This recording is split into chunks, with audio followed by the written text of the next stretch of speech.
연세인 여러분 안녕하십니까? YBS 뉴스 도성호 박소정입니다. 3월 둘째 주 YBS 뉴스입니다.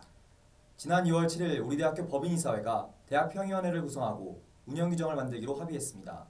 이 같은 조치는 교육부가 사립학교법 개정을 의무화한 지 9년 만에 이루어졌지만 실효성이 있는 기군지는 의문입니다.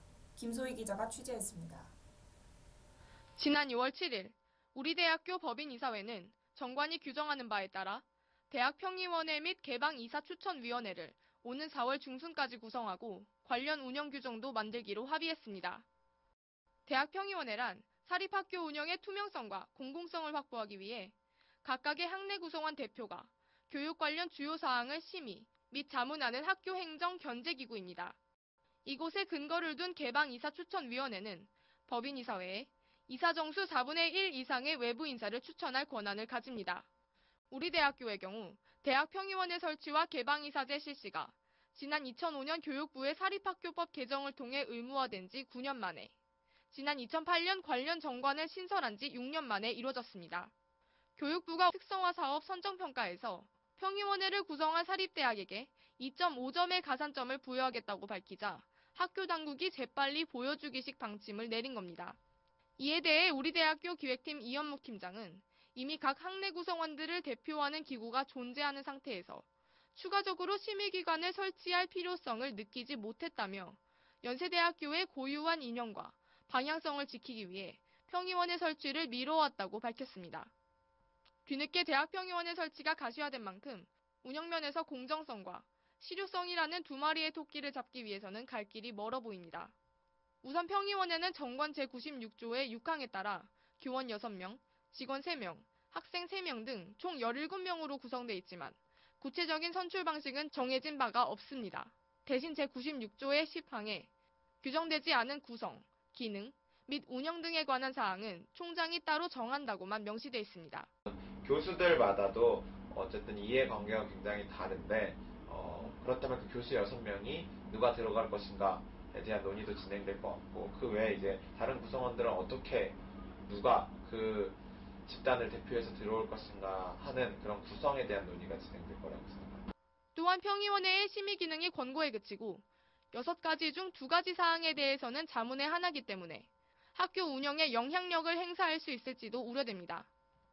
실례로 중앙대학교 평의원회가 심의를 보류했음에도 불구하고 학과 구조 조정이 강행되자 학생들이 법원에 관련 학칙 효력 정지 가처분 신청을 냈으나 기각됐으며, 한남대학교의 평의원 11명 중 9명이 철학과 폐지를 반대했지만 묵살당하고 이행된 바가 있습니다.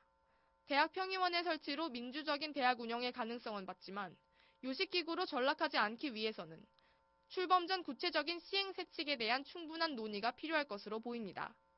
YBS 뉴스 김소희입니다. 임금을 둘러싼 용역업체와 노동자 간 갈등 문제. 어제 오늘 일은 아니죠.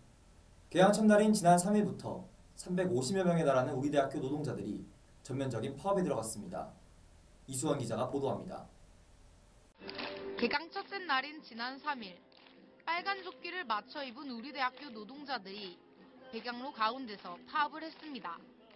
이날 오후 2시에는 연세대, 고려대, 이화여대 등 서울 시내 14개 대학 및 병원에서 일하는 비정규직 노동자 1,600여 명이 고려대학교에 모여 임금 인상과 근무 환경 개선, 사실상 사용자인 학교의 직접 고용 등을 요구했습니다. 이어 지난 5일, 노동자들은 경희대학교에서 또 집회를 열었고, 현재 고려대와 경희대학교 노동자들은 무기한 전면 파업에 돌입한 상태이며, 협상이 이루어지지 않으면 남은 학교들도 순차적으로 총파업에 돌입할 계획입니다. 이들은 모두 공공운수노조 서경지부 소속이며, 이들 중 우리 대학교 노동자는 연세대 분해로 약 350명입니다. 지난해 11월부터 노조는 8차례의 교섭을 통해 5,700원이던 시급을 노동부 권고 시중 노임 단가의 약 88%인 7,000원으로 인상할 것을 요구했지만 용역업체는 임금 동결을 주장해 갈등은 좁혀지지 않았습니다. 현재 노조는 6,700원으로 인상안을 낮췄지만 용역업체는 타 용역업체를 제치고 대학과 계약하기 위해 계약금을 가능한 낮춰야 하므로 임금 인상은 무리라는 입장입니다. 노조는 성명서를 통해 파업 끝에 용역 계약금이 올라가면 결과적으로 이득인 용역 업체들이 교섭을 파행으로 몰아가며 은근히 파업을 부추긴다고 설명했습니다. 결국 노동자들은 실질적으로 임금과 노동 조건을 결정하는 원청인 학교에서 파업을 하고 있지만 학교는 등록금 동결로 재정이 어렵고 계약 당사자는 용역업체라며 구체적인 입장을 내놓지 않고 있습니다. 연세대 분해는 우리 대학교 복수노조의 문제점에 대해서도 지적했습니다. 현재 우리 대학교 노조는 서경지부 산하의 연세대 분해와 한국철도산업노조 연세대 지부로 이루어져 있습니다. 우리가 이렇게 파업을 하거나 하면 그 사람들은 일을 하는 거예요. 일을 안 해야 맞잖아요. 근데 일을 하면서도 우리가 쌓아놓은 거 임금을 이제 예를 들어서 뭐 이제 차별대우 뭐 이런 걸로 해가지고 임금은 다 받는다는 얘기요. 학교에서도 이건 안 되죠. 이게 이렇게 하면은. 근로조건 협상 기간이 되면 해마다 불거지는 임금 문제. 용역업체와 학교 측이 서로 책임 회피를 하는 사이 노동자의 투쟁은 과열되고 있습니다. YBS 뉴스 이수원입니다. 올해부터 언더우드 국제대학 내에 기존 학부와 신생 융합학부를 통합한 융합인문사회계열 하스가 신설됐습니다. 21세기 글로벌 명문 자유인문대학을 선도하겠다는 기조로 야심차게 출범했지만 아직까지도 계열의 정체성과 학사 제도가 확실하게 잡혀있지 않은 상태입니다. 성민지 기자가 취재했습니다. 우리 대학교는 올해 21세기 글로벌 명문 자유인문대학을 선도하겠다는 기조로 언더우드 국제대학 내에 기존 학부와 신생 융합학부를 통합한 융합인문사회계열, 이른바 하스를 신설했습니다. UIC는 언더우드 계열과 함께 하스와 ISED로 구성되어 있으며 하스는 다시 ASD와 TAD, ISSD로 나뉩니다. 학부 내의 학과가 하나인 ASD와 ISSD와는 달리 TAD 내엔 IID, CDM, CTM의 세 전공이 존재합니다. 하지만 하스는 학문 간의 융합이란 긍정적인 취지로 마련됐음에도 불구하고 여전히 준비가 미흡한 것으로 드러났습니다. 우선 하스에 개설되는 전공 과목이 안정적이지 않아 학생들이 수강권을 보장받지 못하고 있습니다. 아시아 학부의 경우 전체 커리큘럼이 완전히 정해지지 않아 개설되는 전공 과목의 학기간 지속성이 낮습니다. 2000단위 전공 과목은 2012년도 2학기부터 총 16과목이 개설됐지만 지난 학기까진 중복되는 과목이 하나도 없었으며 오는 1학기까지 2과목만 중복된 것으로 나타났습니다. 사실 신생학부여서 불안한 점이 있을 수 있고 그건 학생과 학교 측에서 만들어 나가면 되는 거지만 조금 당황스러운 건 사실이죠.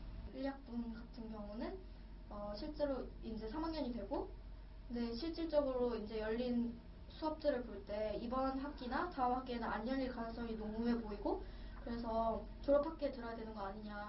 또 4년 동안 송도에서 생활하는 테크노아트 학부의 전공 과목 중 일부는 신촌 캠퍼스에서 개설돼 학생들은 신촌과 송도 캠퍼스를 모두 오가며 수업을 들어야 한다는 겁니다.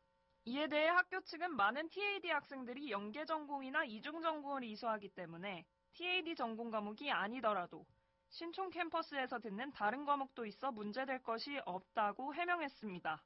하스가 안고 있는 문제는 이뿐만이 아닙니다. 하스 계열 학생들에게 어떤 형태로 학위를 부여할지 아직까지 정해진 바가 없는 것으로 알려졌습니다.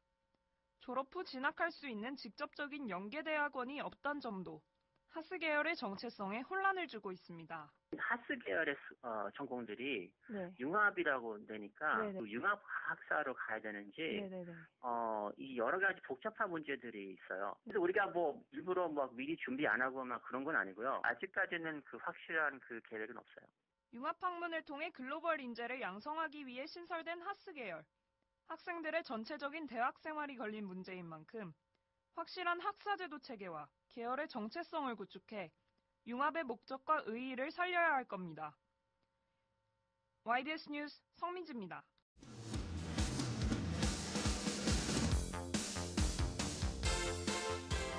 교무처 학사지원팀에선 2014학년도 8월에 조기 졸업을 희망하는 학생을 대상으로 오는 17일부터 21일까지 조기 졸업 신청을 받습니다.